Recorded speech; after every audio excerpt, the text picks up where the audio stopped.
बालमित्रांनो, मी ज्ञानेश्वरी इयत्ता 6वी ची विद्यार्थिनी बोलते. मी तुम्हाला राजमाता, राष्ट्रमाता, राजमाता जिजाऊ यांच्याविषयी काही 2 शब्द सांगणार आहे. ते तुम्ही शांतपणे ऐकून घ्या. अशी माझी नम्र विनंती, अशी माझी नम्र विनंती. जिजाई माते वाणी या जगात माता नाही. छत्रपती दिले ग माते तुझे उपकार फिटणार नाही. छत्रपती दिले ग माते तुझे उपकार फिटणार नाही. बाळकडू बाजूनी शोभा तूच घडविला. बाळकडू बाजूनी शोभा तूच घडविला. छत्रपतींच्या नयनी तू स्वराज्य पाहिला ग. छत्रपतींच्या नयनी तू स्वराज्य पाहिला ग. तुझ्या या त्यागाचे ग कधी मोलच होणार नाही. छत्रपती दिले ग माते तुझे उपकार फिटणार नाही. छत्रपती दिले ग माते तुझे उपकार फिटणार नाही. नारी शक्तीची महती तूच दाखवली ग. नारी शक्तीची महती तूच दाखवली ग. स्वराज्य निर्मितीची धुरा तूच पेलवली ग. स्वराज्य निर्मितीची धुरा तूच पेलवली ग. तुझ्या पराक्रमाची कधी तुलनाच होणार नाही. छत्रपती दिले ग माते तुझे उपकार फिटणार नाही. छत्रपती दिले ग माते तुझे उपकार फिटणार नाही. रेतीची तू माऊली स्वराज्याची सावली. रेतीची तू माऊली स्वराज्याची सावली. आदर्श माता बनूनी तू हृदय राहिली ग.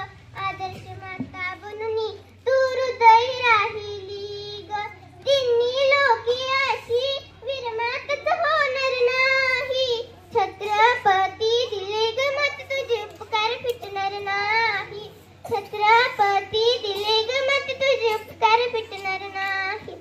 स्वराज्याचे ज्यांनी घडविले येतात, स्वराज्याचे ज्यांनी घडविले येतात, धन्य ते स्वराज्य ज्यांनी जिजामाता, धन्य ते स्वराज्य जिजामाता.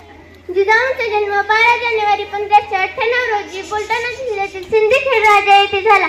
त्यांच्या आईचे नाव म्हसराणी तर वडिलांचे नाव लखुजीराव जाधव हे होते. त्यांना लहानपणापासून युद्धनीती आणि राजनीतीचे शिक्षण मिळाले. त्या घोडेस्वारी, तलवारबाजी, दांडपट्टा फिरवणे यात पट्टा येत होत्या. 1610 मध्ये त्यांचा विवाह शहाजीराजे भोसले यांच्याशी झाला. दासी सेवक जिजाऊंची काळजी घेत होती. त्यांना इच्छित भोजन आणून देत होती. सांगा राणे साहेब तुम्हाला काय खायचे वाटते. तुम्हाला कशाची डोळा लागले. तेव्हा राणे साहेब म्हणाल्या, मला घोडेस्वारी करायची वाटते, मला तलवारबाजी करायची वाटते, मला वाघावर बसून मोगली राजवटींचा खात्मा करावा वाटतो. तर सांगा अशा मातीच्या पोटी कोण जन्माला येणार. अहो अखंड हिंदुस्थानाचे दैवत छत्रपती शिवाजी महाराज यांना या वाघिणीने जन्म दिला. म्हणूनच म्हणते महाराष्ट्रातील प्रत्येक भगिनीने शिवचरित्र वाचायलाच हवे. तरच आपल्या पोटी कर्तृत्ववान वीरपुत्र जन्मले आणि कर्तृत्ववान वीरपुत्र जन्मला राहील.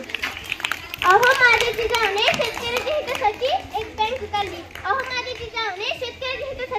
बँक काढली. ती म्हणजे स्वराज्य.